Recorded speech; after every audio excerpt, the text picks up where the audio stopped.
Welcome to the world of science fiction stories, and don't forget to like, subscribe, and share the channel. Enjoy the listening. Picking the wrong prey.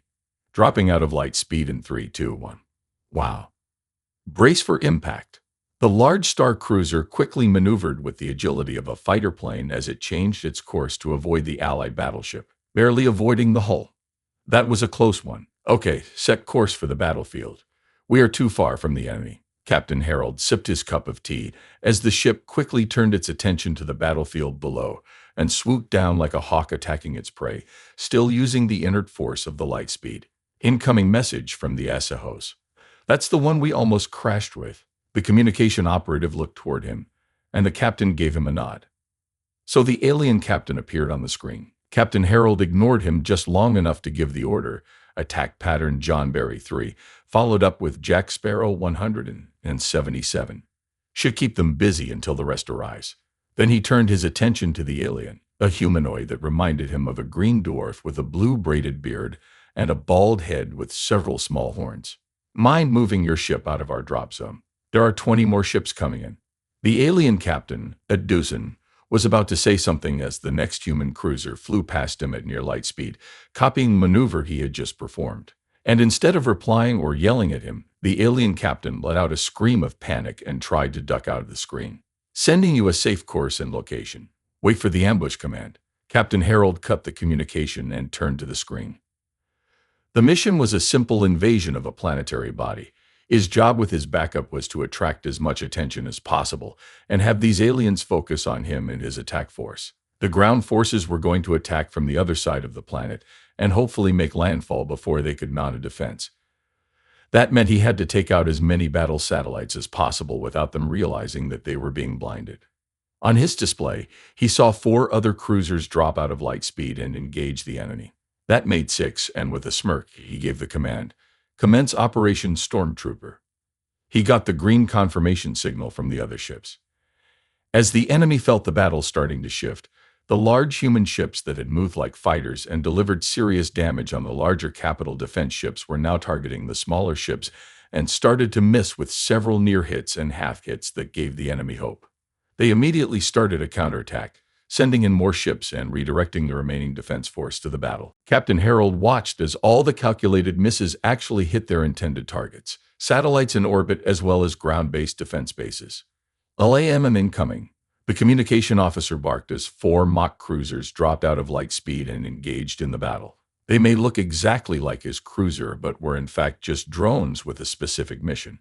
One by one, they were shot down by the enemy, exploding into scrap metal that left a debris field that followed the planet's orbit to the other side where they blocked the planetary radars from discovering the incoming invasion force. The destruction gave the enemy more hope, and more ships came to engage his force. "Looks like we got 95% of their defense force in our little engagement," his tactical officer informed him. "Let's lure them to a secondary field. Start kiting them to the secondary fleet and tell them to get ready for the ambush." His communication officer gave him an "A, sir," as his battle force started to faint and escape, with several showing signs of damaged engines. The enemy took the bait and followed in hot pursuit. He watched as the pursuing force came closer and closer to the ambush location. And when they got to the coordinates, they all stopped and got in for a final fight. The enemy was just about to attack when the Asahos appeared out of thin air. The Duzin had the best stealth system and jamming systems, though they lacked armor and heavy shields. "Defend the Asahos at all costs." Captain Harold barked the order, and all the cruisers immediately engaged, and the last part of his attack fleet dropped in to help with the mop-up.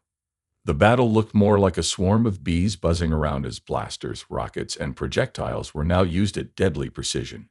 Humanity had quickly learned the lesson when it came to space warfare. You have to get in close because the natural defenses needed for space travel took care of all long-distance weaponry. If a ship needs a shield to protect you from a surprise solar eruption, then a blaster shot from a couple of 100 kilometers would be like using a flashlight. And every ship needs plating strong enough to deal with micro-asteroids, so a projectile would be like a pea shooter at long distances, and could all be easily detected and avoided. His communication officer barked out some good news. Invasion has started. Minimum aerial and ground defense. He saw the last enemy ship being blown up, and he called up the captain of Asahos. "Captain Shah, I'm sorry about the tone earlier. I thought they had given you our entry coordinates. No worries. You gave us a scare, though. Somebody mixed up the coordinates. I'm just glad you managed to avoid the collision. So how is the invasion going? Harold looked over his reports. We have broken through their defenses. Most of the landing points are near the slave camps, and they have already started the evacuation. I just hope we got there in time. Most a damn meat farm. Captain Sar nodded solemnly. I'm just glad we found you guys. Most of the other species viewed us as a delicacy, and we thought you guys would be the same. Captain Harold had a visual disgusting reaction at the thought of him eating a sentient being. We don't eat people. We call that cannibalism. It's taboo for us. He looked at the transcript chatter and report that came in from the ground assault. Dan, I don't think you have to worry about humanity shifting sides either. The reports you gave us were true. These monsters have put humans on the menu. This is not something we wanted to be true, my friend. And I will be honest, there are those among us who were hoping it would be enough to get humankind to become our ally. We need all the allies we can get so we can better protect ourselves from these Kisu bastards. Captain Harold perked up. Well, they are about to get extinct. Humankind does not take lightly to being hunted and eaten.